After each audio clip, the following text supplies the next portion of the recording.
Expert en question d'investigation, vous venez de Yaoundé, la capitale, où vous avez été interpellé plus d'une fois, un peu partout, sur votre prestation d'il y a 7 jours sur ce plateau. Qu'en est-il exactement?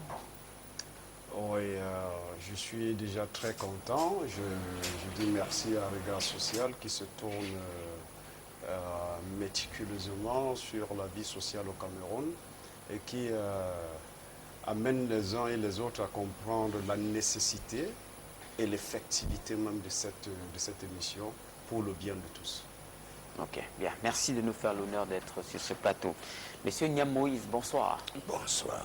Vous avez servi à la direction générale à la direction des renseignements généraux, ancien fonctionnaire d'Interpol. Alors, bienvenue sur ce plateau.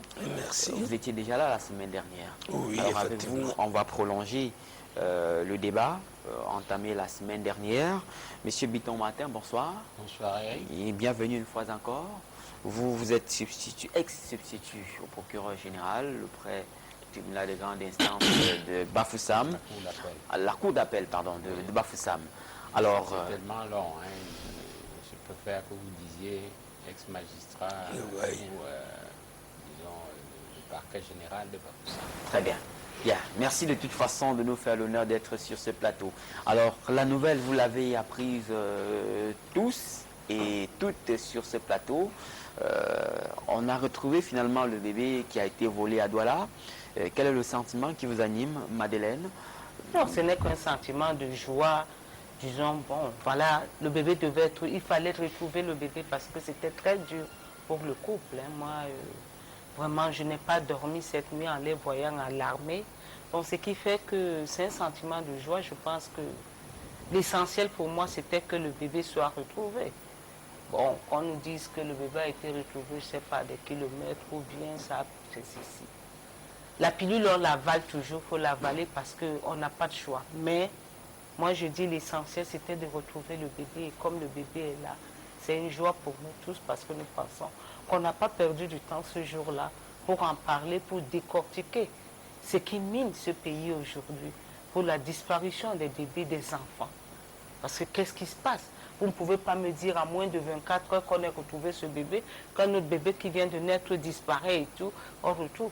Il y a quelque chose, parce que vous ne pouvez pas me dire c'est devenu un crime, disons, national. Hein. Ce n'est pas différent des braquages, hein, tout ça. Moi, j'ai une impression que il y a quelque chose. Il faut continuer à se questionner. Il faut continuer à chercher en profondeur. Nous avons parlé ici mardi passé. Hein. Je pense que les faits sont là. Et ces faits-là, on ne peut pas les contourner. Donc, ce qui fait que, quelquefois, il y a une entente. Hein. Moi, j'ai rencontré des dames qui m'ont vu de passage, hein, qui m'ont interpellée en me disant « Mais madame, c'est vous qui êtes passée le jour à Guinée. » Vous me racontez leur histoire, des bébés qu'on est venu voler dans leur propre maison. Alors, il y a beaucoup de cas. Et je pense que les gens n'ont pas l'occasion, mais je pense que le regard social le permettra. Si des sujets comme ça pourront continuer à être développés après au moins 1, 2, 3 mois, je pense qu'il y aurait beaucoup de familles qui ont beaucoup à dire, même s'ils n'ont pas envie de venir sur le plateau, mais approcher nous autres comme ça pour essayer de nous dire des problèmes et nous pouvons vous les relayer. Okay. Donc, parce que c'est une situation très, très, très grave. Donc, comme les pouvoirs publics ferment les yeux dessus, parce que c'est des intérêts, donc nous pensons qu'il faut continuer à lutter pour permettre que certains de ces bébés puissent être retrouvés, surtout la pauvre Vanessa. Donc, on n'est même pas sûr de retrouver ce bébé, peut-être qui a été mangé dans une sauce hein, quelconque. Hein. Ok. Alors, El Hadj Ali, vous qui êtes expert en question d'investigation, alors, on a connu un dénouement heureux sur le cas du bébé volé de Douala. Alors, comment doit-on comprendre? C'était une enquête facile ou bien? Non, Eric, il faut relever ceci. Hein. Ça, c'était l'enquête la plus difficile.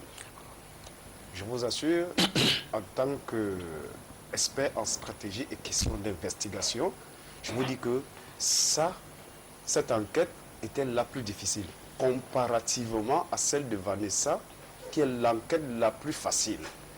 Et je vous ai dit tantôt, ici la fois dernière, c'était mardi dernier, que les enquêtes ne se sont pas déroulées telles qu'elles se devraient. Et je vous assure que moi, en 2 jours, je remonte toute la piste. Et je ne saurais agir en lieu et place des personnes dûment désignées à mener ces investigations d'usage. Donc, il faut relever ici que de sources concordantes, pour retrouver le bébé de Ndokoti, il a fallu qu'on change d'enquêteur et qu'il y ait des recommandations fermes pour que cette affaire connaisse un dénouement. Alors, nous disons... Mais le cas de Vanessa est facile. Comme l'a dit l'expert Al-Adjali, il est facile en quelques heures de retrouver, de remonter la chaîne, parce que c'est toute une chaîne. Pourquoi le dire? Mais ce qui est, et qu'il n'a pas dit, c'est que c'est l'enquête la plus difficile à gérer. Parce qu'au sommet, il y a beaucoup de gens qui participent, n'est-ce pas, au vol du bébé de Vanessa. Et des gens puissants financièrement, des gens puissants autrement également. Quand vous me donnerez l'occasion, nous en parlerons. Mais c'est parce qu'il y a des blocages qu'on peut à tout niveau injecter pour que cette enquête s'arrête. Alors que l'enquête du bébé de Jonas et d'Hélène, c'est une dame de bonne foi, si on pouvait le dire, parce qu'elle cherche un bébé depuis longtemps, elle n'en trouve pas, et l'envie d'avoir un bébé pousse à ce qu'elle prenne celui d'une autre mère, mais qu'elle a réussi même à entretenir et à guérir à travers elle, à intervenir là comme une vraie maman. Donc, votre regard social a même pu toucher le cœur de cette dame. Quand je l'ai entendu parler, elle dit qu'elle voulait même revenir donner l'enfant aux parents. Mais elle a eu peur, elle a pris peur. Alors que l'enfant de Vanessa, tout le monde concourt, tous ceux qui sont sur la lignée, concourent à ce que les enquêtes n'évoluent même pas. Concourent à ce que les enquêtes Ok. Alors, et vous, monsieur Martin Bitton, vous qui êtes juriste, il reste sur un terrain purement technique, sur le cas du bébé qui a été retrouvé. Merci pour la question. S'agissant de la stratégie qu'on peut mettre en place pour sécuriser les bébés dans tout le Cameroun, je crois qu'il serait très difficile d'imaginer une toile qui soit mise en place pour que dans chaque hôpital, une sécurité policière soit menée. Mais nous devrions plutôt nous demander pourquoi les hôpitaux n'ont-ils pas cette sécurité. Et on a parlé plus loin de la volonté politique. Dans l'émission dernière, de mardi dernier, nous avons évoqué le cas au moment de Ahidjo, le président Ahidjo, où lorsqu'il se signalait un tel cas, à partir de la structure médicale où le bébé a disparu, eh bien, on arrêtait tout le monde qui intervenait dans la naissance de ce bébé, depuis la matrone jusqu'au directeur de l'hôpital. Si déjà, dans tous les hôpitaux et les centres de santé, on sait qu'il y a une épée de Damoclès qui pèse sur le personnel de chaque structure, je crois que déjà, on sécuriserait vraiment les bébés qui y naîtraient. Mais de notre moment, à notre temps maintenant, on voit que l'accès aux centres médicaux est presque poreux. l'accès est poreux. Tout le monde peut y entrer comme il veut. Elle a l'air sécurisée, mais... Mais si on a pu prendre le bébé de Vanessa en Gousso, où c'est hyper sécurisé, en Banga, où on peut même dormir au quartier et venir voir si le bébé est là, c'est plus exposé. Bon, vous demandez pourquoi, si ce n'est pas un cas de crime crapuleux, mais le bébé qui venait de naître, peut-être n'a-t-il pas suivi toutes les attentions qu'il devait bénéficier du personnel technique de l'hôpital de Mbanga. On l'a aussitôt volé, presque quelques heures après qu'il soit né. Et celui qui l'a volé, le fait qu'il le mette dans un sac, déjà là, le bébé pouvait étouffer. La manière même de voler ce bébé montre qu'il ne pouvait pas survivre. Et comme quelqu'un a dit tantôt, celui-là c'était un novice. Un novice. Parce que s'il était un aguerri, c'est pas comme ça qu'il pouvait... Ok. Oui, national et même international, le cas Vanessa. Alors c'est vrai, le patron de la communication au Cameroun a fait une sortie pour dire qu'il n'y avait pas plus pratiquement la possibilité de retrouver ces bébés. Les chances étaient réduites à 0, sinon néant. Est-ce qu'il y a espoir pour Vanessa? Est-ce qu'il y a lieu d'y penser? Est-ce qu'il y a lieu pour elle de continuer à attendre dans le locaux de l'hôpital gynécologique? Merci Eric. Il y a grandement espoir. Je vais un peu aborder le volet technique et les dérapages judiciaires dans cette affaire. Parce que quand le MINCOM dit que il n'y a plus espoir, après exhumation du corps, la première erreur judiciaire, c'est qu'on n'a pas placé ce corps sous scellé dans un casier d'une morgue sécurisée. Premièrement, on a réenterré cet enfant. Et le sexe qui communique à l'opinion publique, à l'opinion nationale et internationale, est diamétralement opposé au sexe exhumé. Ça veut dire quoi? En péroraison, c'est que cet enfant est en vie.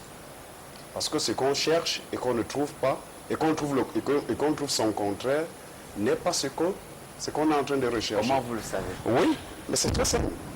On vous dit, le véritable problème de l'histoire, c'est l'histoire même du problème. Comme je vous le disais, je dis, cet enfant est en vie, parce que le corps exhumé n'est pas celui de l'enfant de Vanessa. Alors, l'enfant de Vanessa est où? Le MINCOM, sur quel fondement est-ce que le MINCOM s'attelle-t-il pour faire des déclarations aussi graves, je dis bien aussi graves, que nous aurons été dans une démocratie vraiment digne? Celui-ci démissionnerait.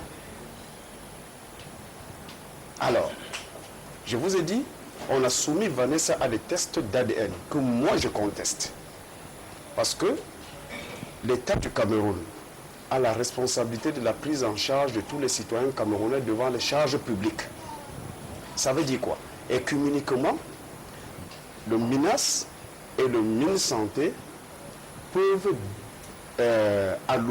défalquer les fonds et faire voyager Vanessa, parce que les tests d'ADN se passent dans 3 pays dans tout le monde entier. L'Afrique du Sud, les États-Unis et la France. Alors, maître prendre Vanessa, lui lui délivrer un passeport avec 2 membres de sa famille, 2 membres du MINAS, 2 membres du MINSanté, qu'on sécurise ce prélèvement. Parce qu'un prélèvement fait ici et qui va voyager, il peut être soumis à des manipulations. On en a vu avec le mondial 94, États-Unis 94, quand Khomeini a déclaré haut et fort que une mallette est restée entre eux. Et jamais une information judiciaire n'a été ouverte contre ce dernier, au mépris du peuple camerounais. Je vous dis bien que c'est aussi simple. Je vous ai dit tout à l'heure que l'enquête de Vanessa était l'enquête la plus facile était l'enquête la plus facile. Et que moi, personnellement, je n'en ai pas pour 48 heures. pour établir le degré de responsabilité des uns et des autres. Je ne sais pas pourquoi est-ce qu'on cherchera sur des crânes nus comme le mien, des poux, alors que les fauteurs même sont là. Ok, bien. Monsieur Niam, Oui. sur la question.